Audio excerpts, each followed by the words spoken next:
সুপ্রিয় দর্শক, আসসালামু আলাইকুম। এইমাত্র পাওয়া রাতের সর্বশেষ আপডেট সংবাদে আপনাকে জানাই স্বাগতম। শুরুতে জানাবো সংবাদ শিরোনাম।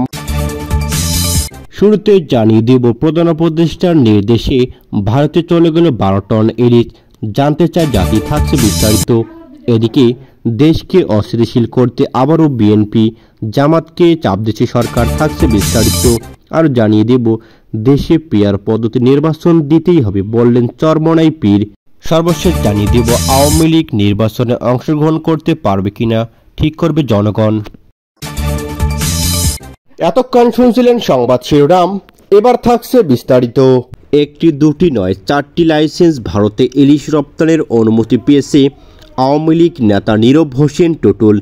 ইতিমধ্যেই তার লাইসেন্স কলকাতায় গেছে প্রায় 2000 কেজি ইলিশ। শেখ হাসিনা সরকারের পতনের পর কলকাতায় পালিয়ে যান টুটুল। সেখান থেকে বসে নিয়ন্ত্রণ করেছে বরিশালের পোর্ট রোডের ইলিশ মোকামের ব্যবসা। এ কাজে তাকে সহায়তার অভিযোগ উঠেছে বিএনপির কয়েকজন নেতার বিরুদ্ধে। বিনিময়ে তারা পাচ্ছেন নানা সুযোগ সুবিধা। যদিও এসব অভিযোগ স্বীকার করেননি ওইসব বিএনপির নেতা। আড়ত মালিক হিসেবে টুটুলের ব্যবসা চলছে, আর এটি মোকামের নিয়ম বলে দাবি মৎস্য আড়তদার সমিতির সাধারণ সম্পাদক ও জাতীয়তাবাদী মৎস্যজীবী দলের বরিশাল মহানগর কমিটির সদস্য সচিব কামাল শিকদারের। এদিকে সাদিক আবদুল্লার সময়ে বরিশালে দ্বিতীয় মেয়র হিসেবে পরিচিত টুটুল মহানগর আওয়ামী লীগের শিল্প ও বাণিজ্য সম্পাদক শেখ হাসিনার ফুফাতো ভাই সাবেক মন্ত্রী আবুল হাসনাত আবদুল্লার পুত্র, তৎকালীন মেয়র সাদিক আবদুল্লার ডান হাত ছিলেন তিনি। অনেকে তাকে সাদিকের কেশিয়ার বলতেন। নগরীর হাট বাজার, বাসস্ট্যান্ড সবকিছু ছিল টুটুলের নিয়ন্ত্রণে। এসব স্থাপনার ইজারাদারি নিয়ন্ত্রণ থেকে শুরু করে সাদিক আবদুল্লাহ আয় বাণিজ্যের বিষয়গুলো দেখতেন তিনি। এদিকে কুয়াকাটা ভ্রমণে গিয়ে সাদিকের পিস্তলের গুলিতে ডান পা হারানো টুটুলকে বরিশালে সবাই ডাকাত টুটুল নামে পরিচিত ছিল। পা হারানোর পর কিছুদিন ক্রাশে ভর দিয়ে চলা টুটুল পরে লাগিয়ে নেন কৃত্রিম পা। এক পর্যায়ে টুটুল তখন ছিল নগরীর আতঙ্ক, যার আয়ের প্রধান উৎস ছিল মাছের ব্যবসা। ছিলেন বরিশাল ইলিশ মোকামের অঘোষিত সম্রাট।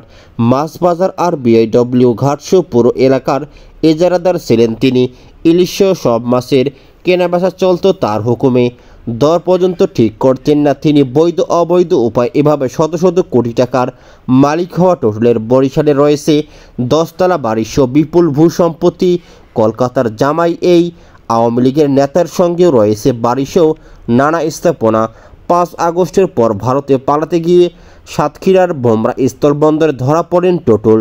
রহস্যজনক উপায়ে তখন ছাড়া পেয়ে চলে যান কলকাতায়। তারপর থেকে আসেন সেখানেই। কলকাতা থেকে নিয়ন্ত্রণ করেছেন এখানকার ইলিশ মোকামের ব্যবসা। বরিশালে এখন পর্যন্ত তার বিরুদ্ধে হয়েছে 67টি মামলা। আজ যারা বিপ্লব করতে চান, সমাজ বদলাতে চান, যারা সাধারণ মানুষের অবস্থার পরিবর্তন করতে চান, তাদেরকে অবশ্যই সাংগঠনিকভাবে শক্তিশালী হতে হবে, এমনটাই বলেছেন বিএনপির মহাসচিব মির্জা ফখরুল ইসলাম আলমগীর। বিকেলে রাজধানীর বাংলা একাডেমির সাহিত্য বিষাদ মিলায়তনে কমরেড বদরুন্নেসা ওমরের জীবনাবর্ষে আয়োজিত শোকসভায় তিনি এসব কথা বলেছেন। বিএনপির মহাসচিব বলেন, আলোচনা সভায় একটা কথা এখানে খুব জোরে সোরে এসেছে, তা হলো সংগঠন। আমার মনে হয় ব্যক্তিগত ধারণা থেকে বিপ্লব তখনই সফল হয় যখন সংগঠন থাকে। আজকে যে একটা হতাশা এসেছে, এই হতাশার মূল কারণটা হচ্ছে সংগঠনের অভাব।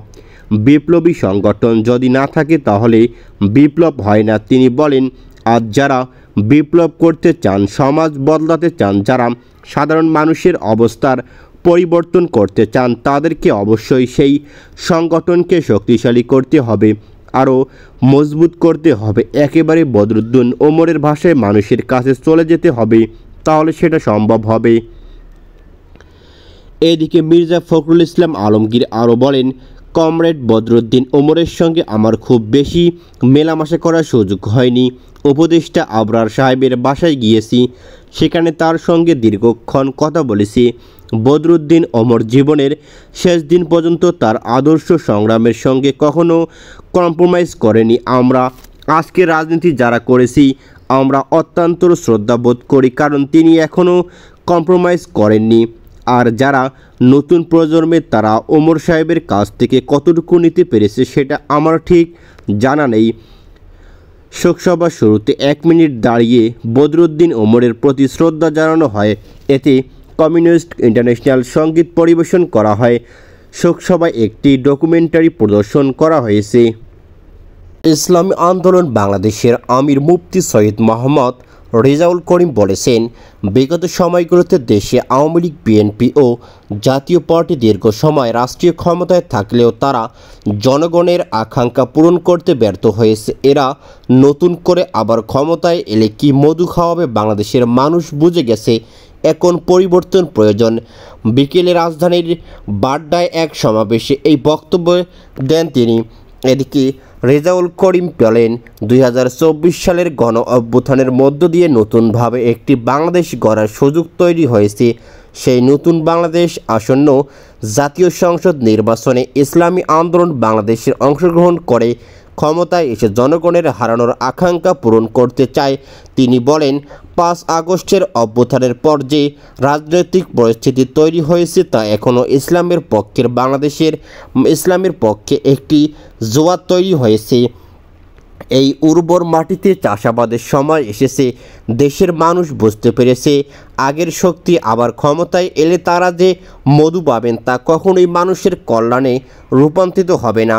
সমাবেশে ইসলামী আন্দোলন বাংলাদেশের অন্যান্য নেতাকর্মীরা আগামী জাতীয় সংসদ নির্বাচনে পিআর পদ্ধতিতে করার জোর দাবি জানান। পাশাপাশি তারা হুঁশিয়ারি দেন, অন্যথায় আন্দোলনের মাধ্যমে এই দাবি আদায় করা হবে।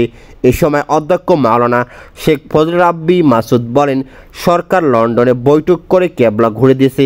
তারা চায় বিএনপির হাতে ক্ষমতা দিয়ে দিতে। জুলাইয়ে বিএনপি বলেছিল এই আন্দোলনে তারা নেই, ছাত্ররাই আছে। তিনি বলেন, বিএনপির উচিত ছিল রাষ্ট্র সংস্কার আদায় করা। বর্তমান সরকার তাদের কাছে রাষ্ট্রের চাবি চেয়ার তুলে দিতে চায়। যদি এমন হয় বর্তমান সরকারকেও চলে যেতে হবে, তেন কোনো নির্বাচন দিয়ে ক্ষমতায় হস্তান্তর করলে তা মেনে নেওয়া হবে না বলে হুঁশিয়ারি দিয়েছেন তিনি। এদিকে ফজলে বাড়ি মাসুদ আরও বলেন, পিআর পদ্ধতিতে নির্বাচন হলে যে শতাংশ ভোট পাবে তার অনুপাতে প্রতিনিধিরা সংসদে যাবে।